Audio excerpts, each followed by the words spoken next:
Hi, everyone. My name is Jenna Solomon, and I am a manager and event coordinator at Finessed.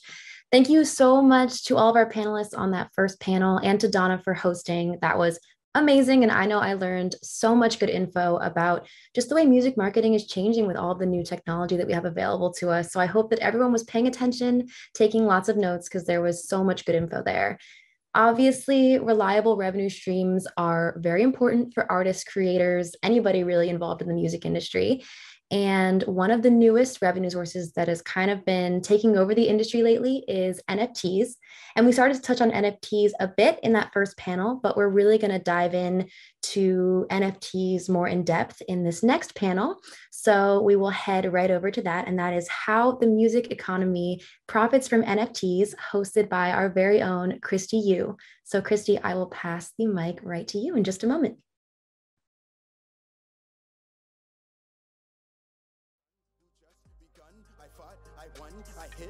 Hey guys, welcome to our Music and Tech Summit. It's an absolute pleasure to be here in the Metaverse and be having all of these forward-thinking conversations about the music and tech landscape. My name is Christy, and I am an event coordinator and graphic designer at Finessed Media. And today I'm going to be hosting the NFTs and the music economy panel. Today we will be joined by Mitch, Mula, and Tilla, who are the co-founders of Crypto Money Records and the co-creators of Lil Bitcoin. Welcome, guys. Thank you so much for joining us today. So yeah, are you guys like ready to have this conversation? Born ready. Yeah. Okay, yeah. So to start off this conversation, let's talk about what you guys do in this space. What is Crypto Money Records and who is Lil Bitcoin? Dom, do you want to start? Yeah. So Crypto Money Records is what we like to call a meta label. And it's exactly what it sounds like, a label that is existing in the metaverse. And with Lil Bitcoin being signed to Crypto Money Records, he is the first artist to be signed to a meta label. Also, it's a lot of firsts, so I may forget some. But yeah, it's the first artist to ever debut via NFT. That means his music is released via NFT first. It was the first meta label to exist. Yeah, so that's what, kind of what, a little bit of what Lil Bitcoin is. Lil Bitcoin is an entity, is more than just a rapper. He's his own metaverse. He's a movie star. He's a video game character. He's a fashion icon. There's so many different things that will unfold as a Lil Bitcoin story kind of gets rolled out. But that's my version. Yeah, and just to add to what Dom was saying is Lil Bitcoin came into existence in 2017, and this was a brainchild of several different individuals, a small group, myself and Dom included, and the technology didn't even exist at the time to bring Lil Bitcoin to his full fruition, which is complete decentralization, a decentralized avatar or a decentralized influencer, and what that could possibly be. We just, this idea came to us after discovering the Bitcoin white paper, which, was kind of like an epiphany. We all remember that moment when we read the white paper and we thought of what the power of decentralization could be. And us naturally coming from the music industry, I've been in the business for 20 years as a music producer, as a behind the scenes person working at a streaming app, one of the number one streaming apps online. Dom as a music producer, multi-platinum selling music producer. We both have our roots in entertainment. So when we learn about decentralization and the power of the blockchain, you start wondering, well, how can this apply to music? How can this apply to me? How can this apply? How could this fix the problems and challenges that we've had in the industry over the last 20 years, just like it's fixing the, financial crisis that's going on through digital currency. So yeah, we asked ourselves that question, and that's what we want, what Little Bitcoin has become. And now that we have the technology and technology has caught up with our thoughts and these ideas, now we're able to bring them to life through amazing new ways, through NFTs and through all of the emerging technologies with the metaverse this year. Yeah, that's amazing. There's a lot of firsts. Like Mitch said, you guys are like huge innovators in this space. But along with everything you guys said a lot of new vocabulary. So let's break down some of those vocabularies that's like floating around and really just like nail in these concepts. So, what are NFTs? What is the metaverse? And what does it mean for something to be decentralized? Well, here, let me start on this one, Dom, if you don't mind. No, okay. Well, NFTs, I think the most brilliant way to describe an NFT is with an NFT. And it was one of my favorite NFTs ever. It was sold on Foundation for, I think, $150,000 it went for. But it's called NFTs Explained in one image. And it's just two boxes next to each other. And one of the boxes has a little blue check on it. And that's what an NFT is. It's a verified digital asset. So you've got two boxes. One's they're both JPEGs. One of them has a little blue check. That's what an NFT is. It's verified digital asset, which could be anything, any type of digital asset. In this case, it's a JPEG, but it could be a song. It could be an MP3. That's why we're here right now. Music and NFTs. So any type of digital file, but verified through blockchain technology. That's an NFT. Oh, you waiting on my response? Yeah. All right. So, I mean, yeah, that's like the easiest explanation of it without getting too technical, because there's different levels of understanding when it comes to NFTs, blockchain, and that. Me and Tilla, we have these conversations all day. So we could literally break this down, to the smallest portion, but it's basically it's a digital image that you own through the blockchain. And with that, whatever, I think it's like 15 digit, whatever numbered digit code that is, you can verify that transaction. You can actually see, okay, this goes here. You know what I'm saying? It's like a barcode, but that's really the simplest explanation of it. Yeah, right. And then as far as decentralization goes, you can't say it any better than the white paper. Just go back and read the original Satoshi white paper, and I wouldn't want to take that moment from you, because it's a beautiful moment when you just read it so simply put.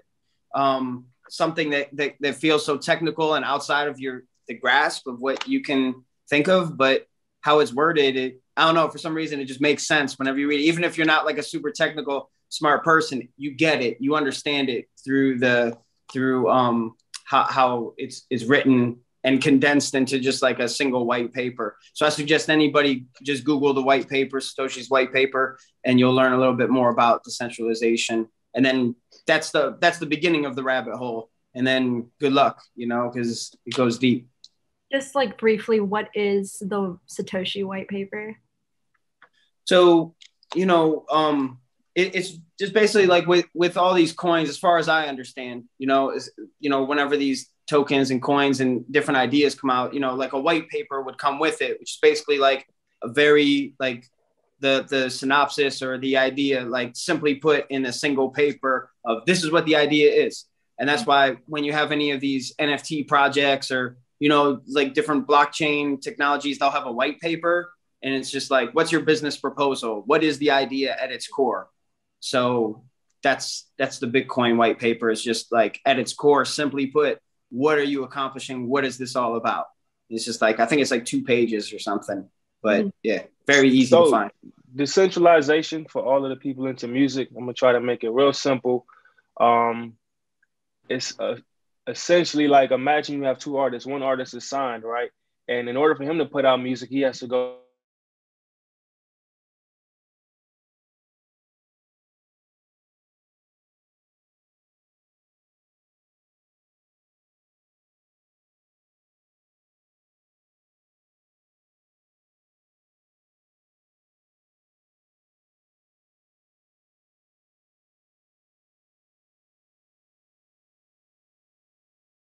you have people like whales who own large amounts, and they may, make massive buys or massive sales that can alter, where the price goes a little bit, but that's essentially what it is. Mm-hmm. And it's also, literally not centralized. Yeah. And also, like, what is the metaverse? The metaverse is my turf. Yeah, facts. The metaverse is my turf. The metaverse is how do we put this? The metaverse is a digital universe that is ever expanding. It's filled with limitless possibilities. You can do things from buy real estate. Obviously, it's not a physical place, so you can't, wear the clothes there, but your avatar can wear these clothes. Your avatar will soon be able to have vehicles, the transportation methods. But it's basically an alternate universe outside of this physical one that we can all take part in, and we can be whoever we want to be in those places. Or also a Web3 social network, maybe. Yeah. I don't know. But yeah, it seems like Web3 is going to be a big part of the mechanics of the metaverse. Also, if you want to like speak briefly on what Web3 is, that would be wonderful. Yeah, Web3, that's the big buzzword and the hot topic at the moment. Web 1, I don't know what Web 1 would be like. I just imagine like those Pong things going back and forth and that little dot going, some shit like that. But like that was like Web 1 was like that early HTML stuff. Web 2 was what we're familiar with and what most people have been, what we've all been using the last 20 years, which is like scrolling websites and kind of like this. I guess when you start learning what you can do with Web3, it starts defining what Web2 is by what it can't do. Like Web3, for instance, attaching to your crypto wallets, like all of that stuff allows us to, you don't have to make a login anymore for every single website you go to because you just log in with your wallet. It immediately knows who you are. That's a thing in the past. Web 2, we don't need that anymore. That whole create a account here, give us all your data, all that different business for every single website that you visit. That's Web 2. Web 3 is you just sign in with your wallet and it's done. They know who you are immediately. How cool is that? So we have a lot of different things like that that in the Web 3 that I'm still even learning. And, that makes Web 3 very exciting and the perfect place for the metaverse to grow.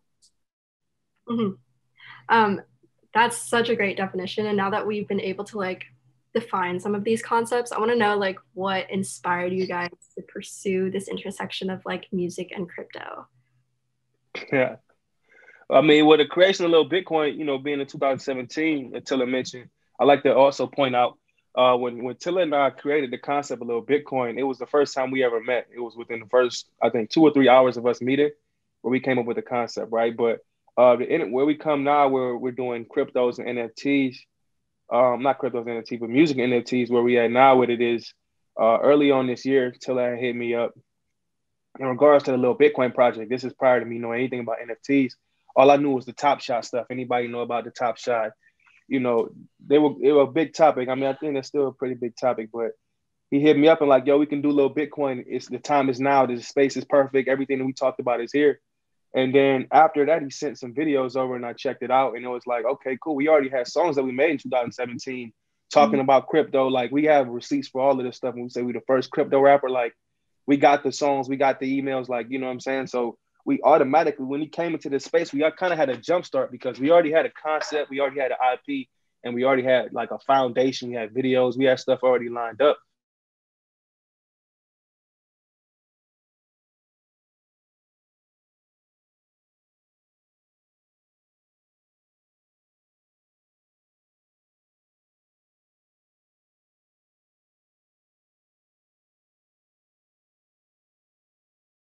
In certain ways, I'm not gonna get into the details of how we're gonna package them, but yeah, that's kind of how we got to where we are now with it. Just fast forward. What opportunities did you guys see in the metaverse that doesn't currently exist in like the real world?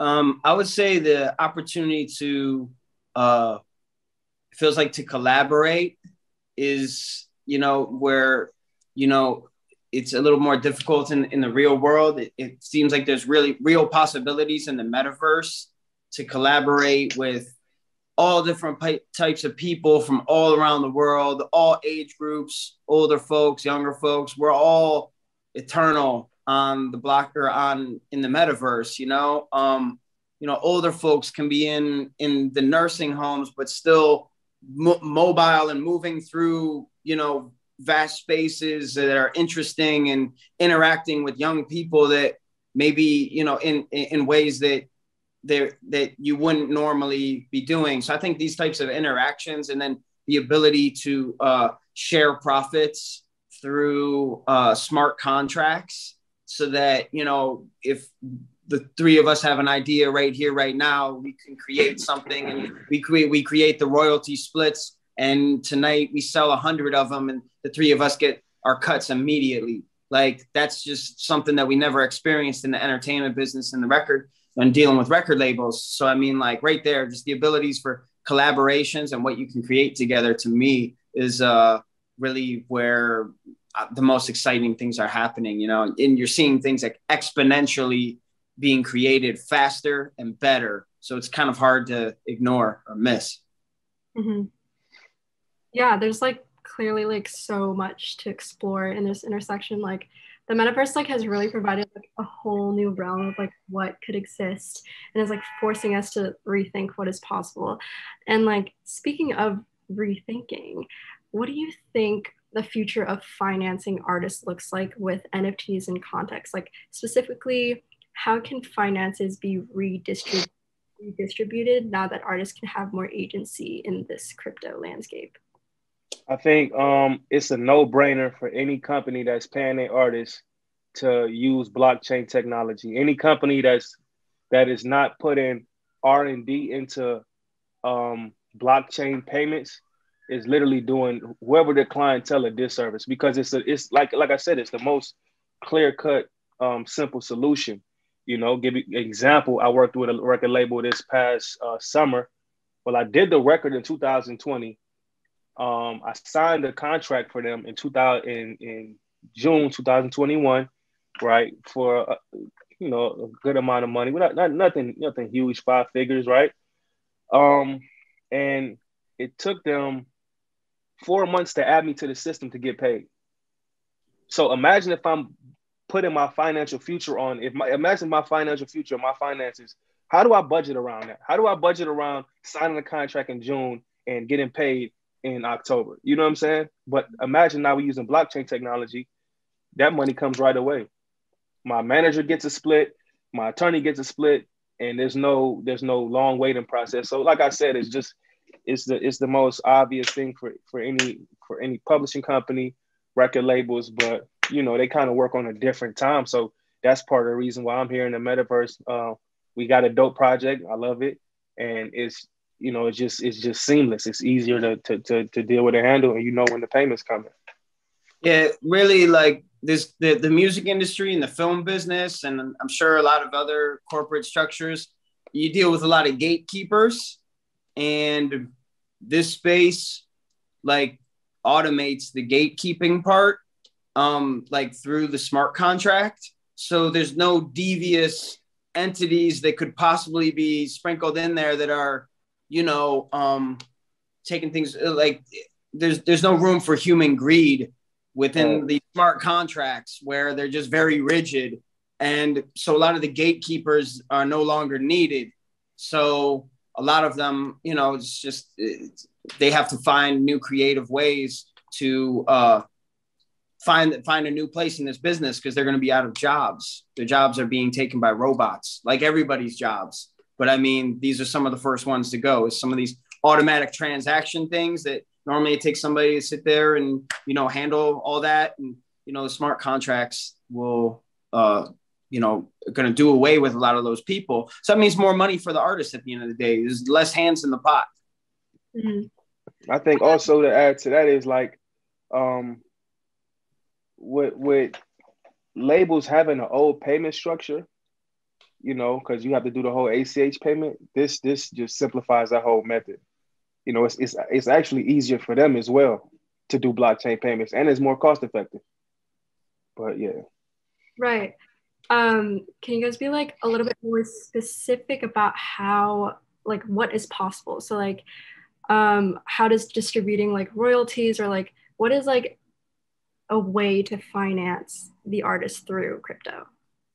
When you say finance, you mean pay or like Yeah, financial backing behind them. Like what is like NFTs Well, you know, in like what is like NFT's role in like distributing royalties, or like how can you like put NFTs? well, you know, here's the thing. We don't have a billboard of NFTs yet because this platform that you're describing, or like this kind of like new structure, it doesn't really exist. That's what we're all frantically looking for. Or as far as like me talking to other music people out there, is like nobody's found that perfect answer to like a new royalty system that gives them the most power. However, that's been the hot topic this last year. But in the last, I would say 2 weeks, I've just been getting flooded with offers from new platforms that are emerging.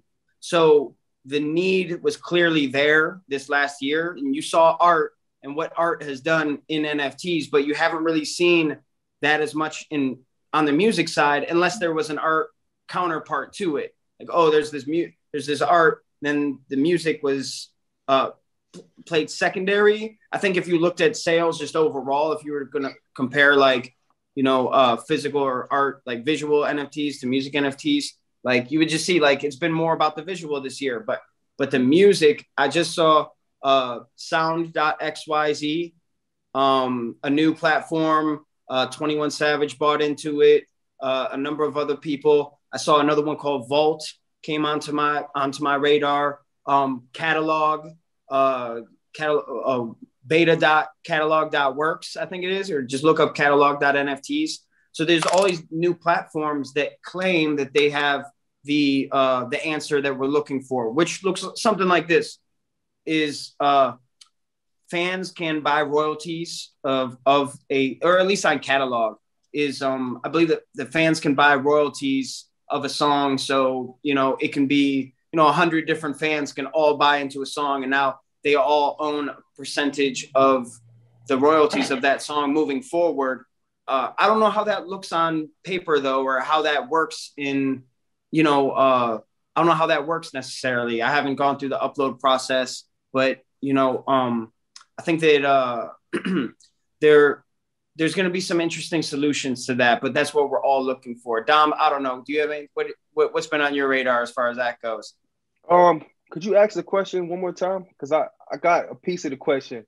Say the question one more time, please.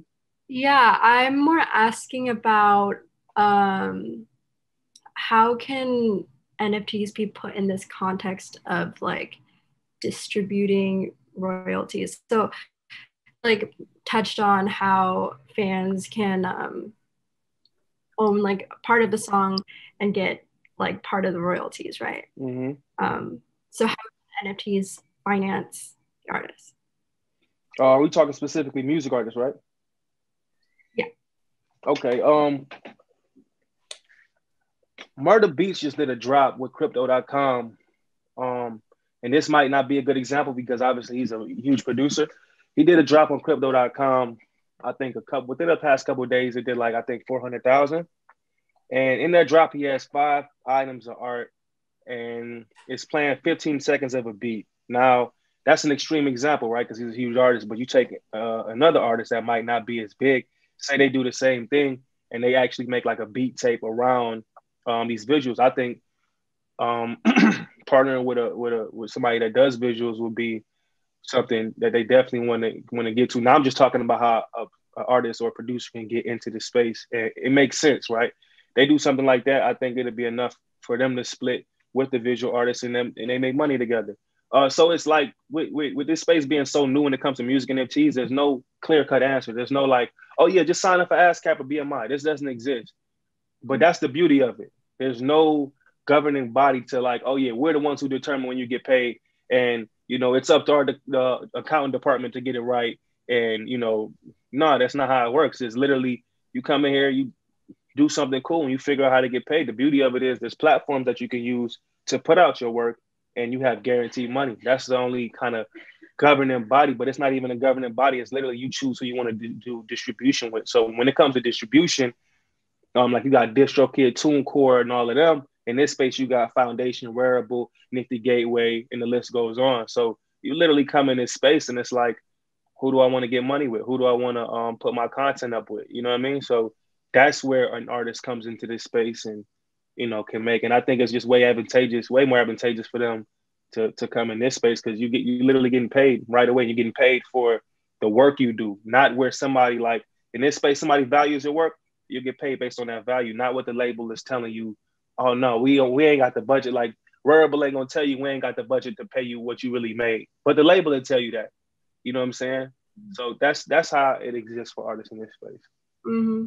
Yeah. So then this is like quite revolutionary in the music industry, because like extremely, like artists have like more opportunities, they can get more agency. Like this is so much better for them, because their relationships with the label could be like problematic.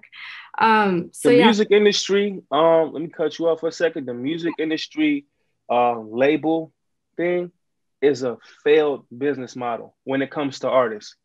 You know, for artists across the board, if there's 1 million artists, then maybe 50,000 of them are actually making money, 100,000 of them are actually making above 6 figures. And then in today's climate, with the inflation going where it's going, that's really not even, that's enough for you, but that's not really enough for a family, depending on where you're living at. You living in New York, 100K ain't enough. You know what I mean? So that label model is failed, and it's been failing. It's been failing since I think since its inception, but it's showing even more, you know, clearly now, like, yo, it is failing, but don't trip.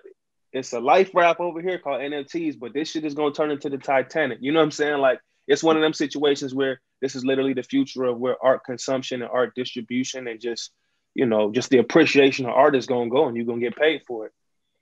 Mm-hmm.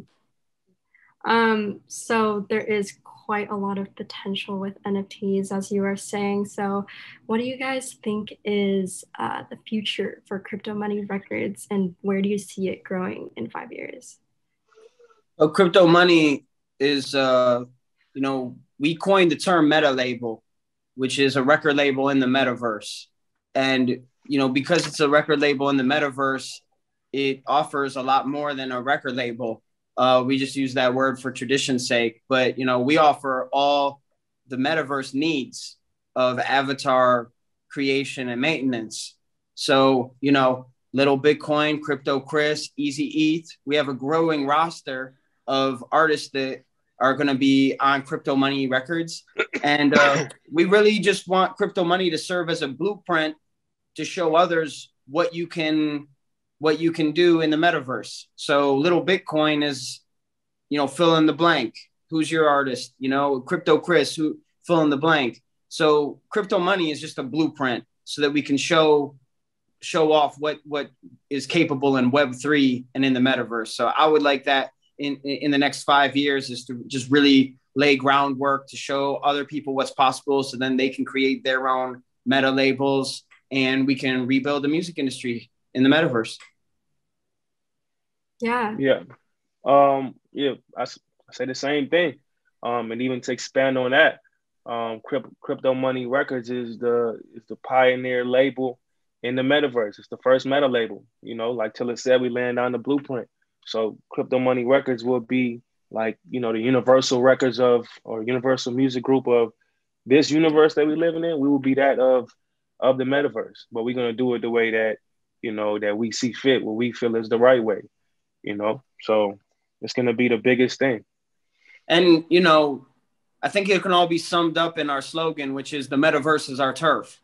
You know, right. That's our attitude, you know, is we're a little bit of like rebels and outsiders in this space, in that, you know, we come from the music industry, but the forward thinking part of the music industry, because we're the creators, we're the behind the scenes guys. We're both producers, you know, both music producers. But, you know, now I've, you know, gravitated to the 3D animation. That's where I come from. But, you know, we're getting our hands dirty. We're artists at the end of the day. And this is our creation. You know, we're not guys that are, you know, thinking like rubbing our hands together like this, thinking about how we're going to make, you know, how the metaverse is the next big thing. Like, we're visionaries that are here for our love of the art. And that's why we created Crypto Money, is just, this is where we've gravitated towards, you know, because we love this and we love creating and we love innovation. So that's really why we're here. And, you know, we're just trying to defend the metaverse from those that are out here just to take advantage and, you know, kind of make the whole shit seem corny, you know? So we're just bringing the authenticity. Mm-hmm. You guys are like really changing the game of music. But like for those who are new to this landscape, how can rising artists or newcomers in the tech space enter the NFT world? So specifically, like what resources are accessible for them, and what advice do you have for them? So how are people in the tech space, or? Yeah, like for like rising artists or people who are new to tech, like how can they get into the NFT world? I don't think there's a clear answer to that question, you know, because there's so many different mediums of art that exist in this space. Obviously, everybody's seeing like the Bored Apes and the JPEGs, but we don't have like a Bored Ape. What you're seeing with the apes, that's a generative project, right? We don't have a generative project, but we have a highly successful, you know, project that's going on. We will eventually have a generative project, but you know, it's just different ways you can get it. You get involved in this space, and the way I got involved, the way Tilla got involved, might not necessarily be the same way you get involved. It's like asking the question, y'all want to be a music producer? Like I have people ask me this all the time. Like, I want to be a music producer. How do I get on? I met a guy in Best Buy 2 weeks ago, and he actually asked me this. Like, yo, I make beats, bro. How do what should I do? I'm like, bro, this is going to sound messed up, but there's nothing I can really tell you to do. I can show you these different avenues. Like, yo, tap in with Finessed Media. They got good content. You can learn a lot of game from them. I could say go sit in the studio for, you know, 40 days and 40 nights straight, because somebody has that story of sitting in the studio all day and night running into 50 Cent. You know what I mean? So like, it's just different ways. Whatever way is the most natural flowing way to you. whatever just, you know, works best for you. I think if you're doing music, what I would say is, if you know somebody doing visual art that you appreciate what they do, they appreciate what you do. Like me, like Tilla and I, link up with this person, you know, start showing whatever it is. Don't got to be a record label. It could be, y'all could be making, you know, chill music. Y'all could be making, you know, whatever it is. Just if you want to do the visual and music aspect, find somebody that you connect with, and you know, y'all link up and do it together. And as far as the education part of like learning, actually, there's you know, jump on Twitter. That's going to be the first thing. Like, you know, in this state of NFTs, might not be the same this time next year, but right now, NFT Twitter is really big. And you should just get involved anyway, because that's where all the conversation is really going on. So jump on Twitter, follow a big account, like, you know, a big NFT artist account, and just look who they're following, follow all those people. And now you're starting to, you know, learn the terminology that people are using. So like, you know, jump on Twitter, follow all the NFT stuff and all that business. And after that, I would just jump on YouTube and start looking up, you know, just very simply, like, what's an NFT? You know, YouTube is just an insane resource that it like has changed my whole, like I owe everything to YouTube. I learned how to 3D model like off of YouTube. And so, you know, YouTube will tell you better than I can right now. Just go down that rabbit hole, jump on YouTube and start asking questions, and jump on Twitter and start just following all the NFT, like big NFT accounts that you can find. One that I would suggest is at DCL Blogger. Maddie that's the one right there, at DCL Blogger. So just a little cheat code for you. Mm-hmm. Are you guys like on Discord or anything? Do you have any recommendations for that? I love Bitcoin CMR. Yeah. So we've got our little Bitcoin crypto money Discord. That's where we talk about all things crypto money, all things little Bitcoin. And yeah, that's where I would direct everybody. That's where our conversation is. We're on there chatting. So, you know, come join the convo there.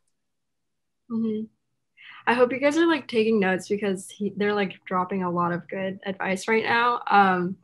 So yeah, just to expand on like the crypto aspect of our conversation as we are nearing the end of our interview.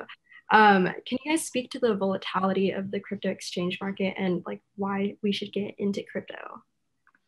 You want to go first? Yeah, sure. Just, I think that, you know, I mean, when you hear people talk about crypto and blockchain technology, they're talking in like biblical terms, you know, like, yo, this is like we're watching the creation of fire, you know, we watching the creation of the wheel. We're watching like the, you know, the slaves get out of Egypt, you know what I mean? Like type of like biblical terms of like an overturning of power, you know? And it's amazing to watch. I mean, even just if you're not going to even participate, just watching from the sideline, seeing what's possible when when the people can connect, you know, through decentralized technology, the power that it gives the people as a whole over the few that have been holding power, you know? So when you realize that, you know, and you just see it in the historical context, you can't look away because it's just it's amazing to watch. So, you know, I think that just the implications of what we're seeing and what's happening, it's worth you know, it's worth paying attention to, you know, it's changing everything. So that's why I would say that it's worth your attention and you know, getting involved. I think it's crypto is volatile. I think it's volatile, especially based on who's defining what volatile is. Because I think when you look at volatility, you compare it to the stock market, where it's like, you know, you're looking at 5% gains. That's not going to help a working class family if they only got $1,000 to invest, make 5% on $1,000. But you talk about some of these guys who have $1 million in their account, you know, that 5% is cool for them. That's a vacation. So it is volatile, but I do believe, and, you know, it's probably some dude on YouTube that are probably screaming when he hears this, but I do believe over time, as cryptocurrencies become a more, not globally accepted, because I think it has a lot of it is globally accepted, right? But I think once it has more day-to-day use in different areas, it'll become less volatile because now more people are using it for things instead of just trying to flip them. But I believe in cryptocurrency. I believe that cryptocurrency is, you know, the currency of I mean, we doing NFTs. We beyond that conversation. You know, that was a conversation in 2017 when, you know, these guys from Chase Bank and all of them was bashing this like Bitcoin is a scam, all of that stuff. Like we're way past that. Cryptocurrency is obviously something because you got people in the space who are getting rich who probably would have never gotten rich or attained a serious amount of money without crypto. So it's all personal preference though, and opinion based. But I do believe cryptocurrency is the way of the future. It's like a lot of places now, even, you know, unpacking it, a lot of places now not even accepting cash anymore. You know what I mean? So you're using just credit cards or taps. Eventually that's going to be not Bitcoin, but maybe something more like Doge or whatever it is. But yeah, crypto is here, and the volatility is just based on what it's being used for now. I think that stabilizes though. That's an awesome answer. Also, what is your favorite thing you've done for Crypto Money Records?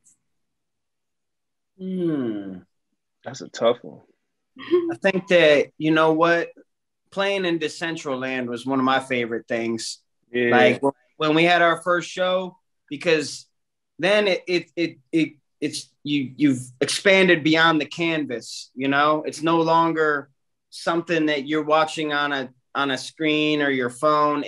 You're in an environment, a virtual one, and other people are there with you, thousands, and they're all watching a performance of you, but you're in the crowd watching you, or like, you know, you like a part of you.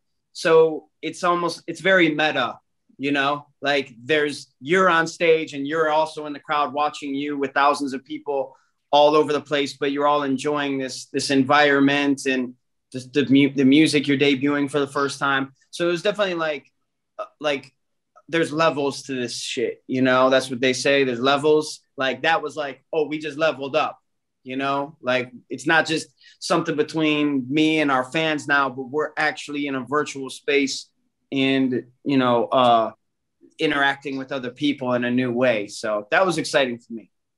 Oh, shout out to Tommy Noya, right?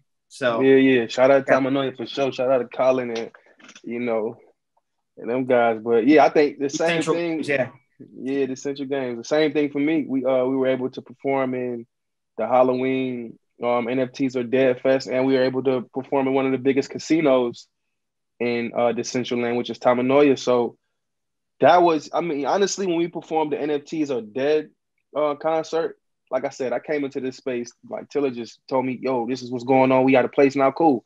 I came into this space in April, so I had a lot of learning to do, and there's so much to learn in this space. It's like even now, I don't think there's anybody who just knows everything that's going on, because there's always something new coming the next day. So when they told me about, when Tilla said, oh, yo, we got a performance, let's work on this performance for Decentraland.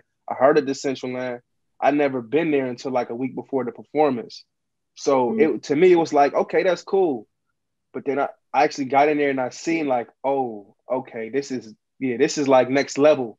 And then when we actually did the performance and we seen like the setup and the crowd, and it was just like, yo, how big is, like we did good on Rarible. We had a nice Rarible drop, but damn, this is like, you would have thought we sold out, a million NFTs, but it was dope to see that reaction and see people commenting and showing their love for what we're doing. Cause like Tilla said, we both artists. We just creating, and it's dope that we get to do what we love to do, and then, see people's reaction, because that's ultimately, we create for ourselves, but we obviously want people to enjoy what we make too. So it was just dope to see people enjoy what we just came up with. So yeah. Last question before we get into our Q&A. Do you guys have like a favorite release that you had through Low Bitcoin? A favorite release? Yeah, or like a drop or anything. I think I know what you're gonna say. I mean, it's kind of. Go ahead.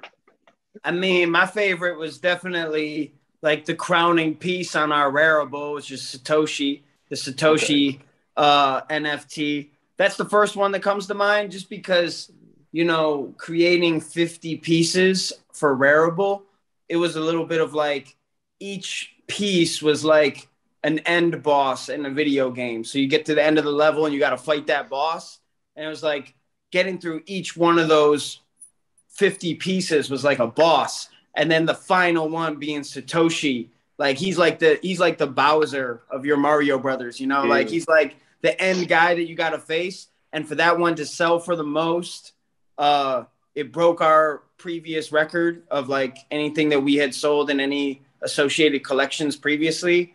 And, and it was one of the dopest pieces in the whole collection. So I just felt like we slayed that dragon like through and through by killing, like all the way to the final boss. And then we just ended it with a big firework at the end. So that was like very fulfilling for me, was that piece. What about you, Dom? Mine was the entire Rarible drop, because prior to that, we did a drop on Foundation, which was our first drop, and it did like 2.5 ETH, right? Which was cool. But it wasn't something that it was, okay, cool. This is, we working with something. We just got to build out more. But when we did the Rarible drop, so I got two. I'm going to touch on the Rarible drop first. So we did the Rarible drop, and, just piece by piece, I just seen the numbers go up. So once we passed 2.5 ETH, I was like, okay, cool. So we beat the first one. I'm thinking like, this is cool. If we hit 10K on this drop, then it's a success, because that's what Tilla and I were talking about. Like, yeah, you probably do 10, 20K. But then it's like, he's doing these, he's creating the little Bitcoins in LA. So I'm seeing them when they go up live. So it's like, I'm just waiting to see what he drops next. It's like, I'm just sitting by the computer. Okay, one comes up. I'm like, damn, that shit is fire. Then another one. Then you start to see them slowly, just like, not even slowly, they just sold out like day by day. And then like when the Satoshi one dropped, I'm like, we just did 80K in 7 days. Like, okay. So I gotta, okay. So this isn't a slow build up. This is like, we here, you know what I mean? Like it was dope. So the Rarible drop for me was huge. But then also the Death Row collab that we did a collaboration with Death Row a couple weeks ago, maybe about a month or so ago, right? We did that collab, and that did like 460K in like 2 or 3 days, it was dope already, just being able to, put our IP, little Bitcoin, with Death Row, because obviously it's Death Row, it's a legendary brand. But then being able to, not only just work with them, but work with them and then put up those kind of numbers was you know, that was definitely a special moment because, you know, we grew up listening to the music that comes from Death Row, and you grow up a fan. You like, you know, everybody knows that picture of Tupac and, you know, the chain and it's just so many iconic moments of that brand to be able to work with them, and then for us to have their highest selling pieces, you know, using the little Bitcoin IP was like, yo, we came here and we showed up and we showed out. So yeah, that's my top two. I don't know which one's more special. I think the Rarible one though, because that was like, it was a big oh shit moment. Like, oh shit, this is for real. And we're excited. Death Row is, you know, very interested in doing more work with Little Bitcoin. So, you know, we had the first great drop and looking forward to working more with, you know, historic legacy brands like Death Row and, you know, probably other labels and things you're going to see in 2022 as well. So collaborations, very excited about that. Yeah, that's awesome. Okay, so I'm going to transition into the Q&A session. So first question is, what are the copyright laws surrounding NFTs?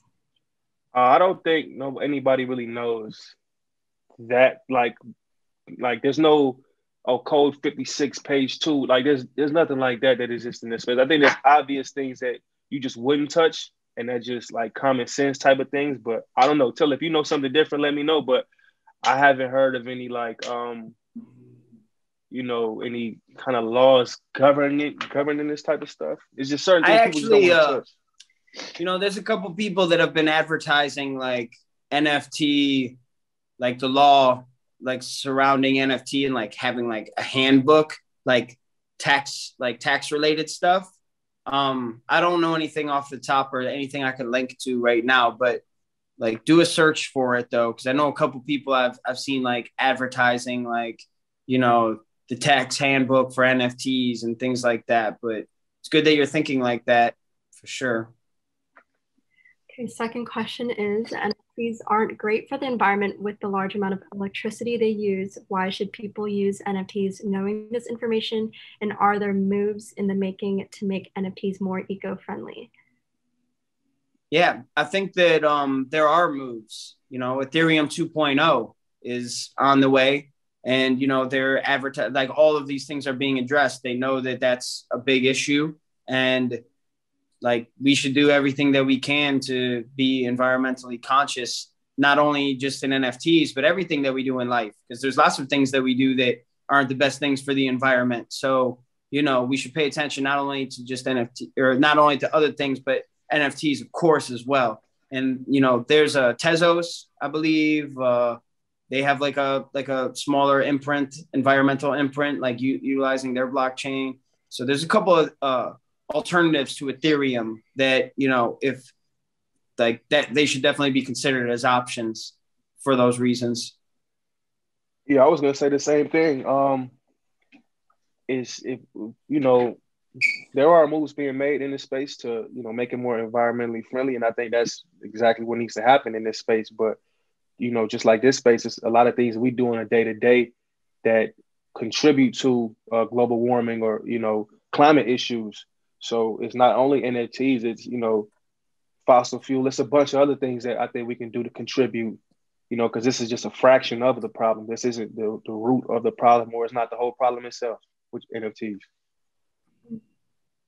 Okay, so next question is, what are some reputable resources to learn more about NFTs?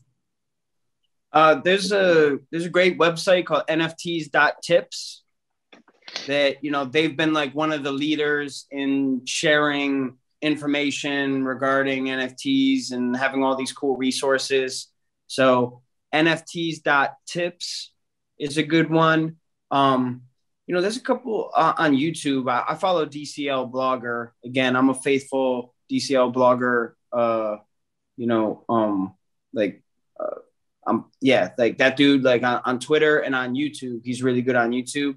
And then from him, you'll even find a couple other good like YouTubers out there that just is all they're talking about. You know, like a lot of them, they made their first, you know, their first riches this last year on NFT. So it's really all they have to do is just sit around and talk about, you know, trading NFTs. There's some of these collectors that are just on YouTube. They're starting to pick up on their following. So I just dig into YouTube. Like YouTube is just, there's a lot of people on there. That's where a lot of this conversation is going on as well. So, YouTube and Twitter, like the main two places for resources. Yeah, YouTube and Twitter Spaces. You follow enough people on Twitter in the NFTs, you'll start to see spaces pop up, which is like Clubhouse. Yeah. You jump in one of those rooms and you listen. Then you use your own discernment of, what you're going to take as truth or just opinion. So, yeah, YouTube, Twitter Spaces. I see sometimes on Instagram they post different NFT facts. So, it's primarily just the internet where everything else is at. Mm-hmm. So how does someone with no knowledge or experience in crypto get started selling, buying, or making NFTs? You got to learn first. So everything we just said, Twitter, YouTube, literally learn before you get involved. Because if you're going in to be a buyer, you want to have research. You're not going to buy a house down the street without knowing, the property value, what's the land like, what's the neighborhood like, what's the transportation score. So it's just like this. You're going in to make an investment, whether you're buying or you're going in to sell. That's an investment in your time. If you're going to put time in to actually create something, is there a demand for what I'm doing? If there's not a demand, is there a niche market that I'm creating? Invest your time in information, I would say. And, the very first steps would be get yourself a Coinbase or, I don't know, Binance or like what, there's some of these other, but you need a crypto wallet. And then after that, you need to install, your extension into your browser, which would be MetaMask or something. So the very first step, get yourself a crypto wallet and get that extension on your browser so that you can communicate with the Web3, and the different platforms to actually do your uploading. And that's just really basic cryptocurrency entry level, the very first things that you need. So look up Coinbase and MetaMask and how those two work together on YouTube. And that'll tell you how you can then, get some money into crypto and start participating in the marketplace. And I should have probably said this earlier. I'm thinking about it now. A lot of these terms, I know people out there may not know. When we say MetaMask, they're probably like, what the hell is that? Anything that you hear us saying that you don't know what it is, write it down or put it in your search bar or whatever. But any one of these terms that we're saying, they're going to be terms that if you Google them, they would literally take you not down a rabbit hole in the sense of you just getting spiraled out of control information, but you might click on MetaMask. Okay, he said MetaMask. You put that in YouTube search. They go from talking about MetaMask. Now you're learning about, okay, there's a Phantom wallet. Now you're starting to just, open the book and you're just flipping through pages now. So write down everything we're saying when it comes to these terms that you don't know. Mm-hmm. I hope everyone's writing these down, by the way. Type them down, memorize them, whatever you got to do. Is there organic growth on platforms like Sound XYZ? Do you need to have a following outside of the metaverse first?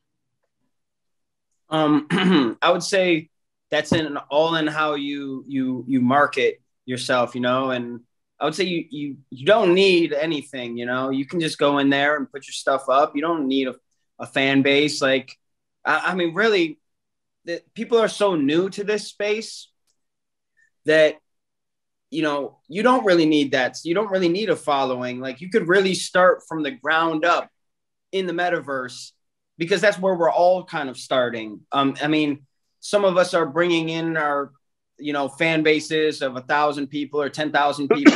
and maybe you have 1 million fans, but of your 1 million fans, only 150,000 of them are smart enough to figure out how to do like a, cryptocurrency wallet, or they're forward thinking enough, I should say, to, get, to do all this different things. And yeah, you bring them on board and that will help your project out in sales. But a lot of those people are also, now they're in and they're fishing around and they're looking for, well, what else is here? Oh, there's this dude, this is new. And they're more open to things that maybe have less of a following just because everything is so new here. I mean, if you're here, you're kind of one of the few that get it, even here in Decentraland right now, it's such a small fraction of like everybody else. So I think that we're all here and we're open-minded to new ideas. And I don't think that you really need a huge fan base. I mean, even if you look at Little Bitcoin, our numbers on social media are low compared to the numbers that were actually selling, you would think was from a more established project.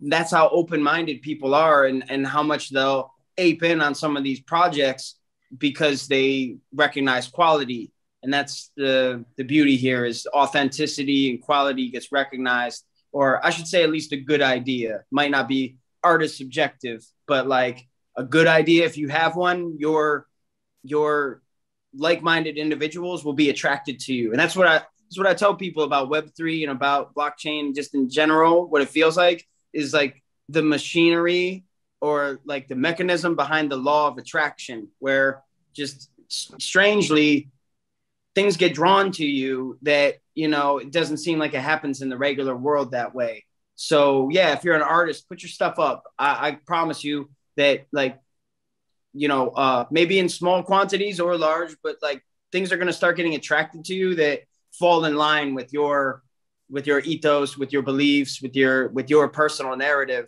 And yeah, strange things will start happening, like doing a drop with Death Row Records, or, you know, the Wolf of Wall Street, or, you know, just strange things happen. It's an adventure. Mm-hmm.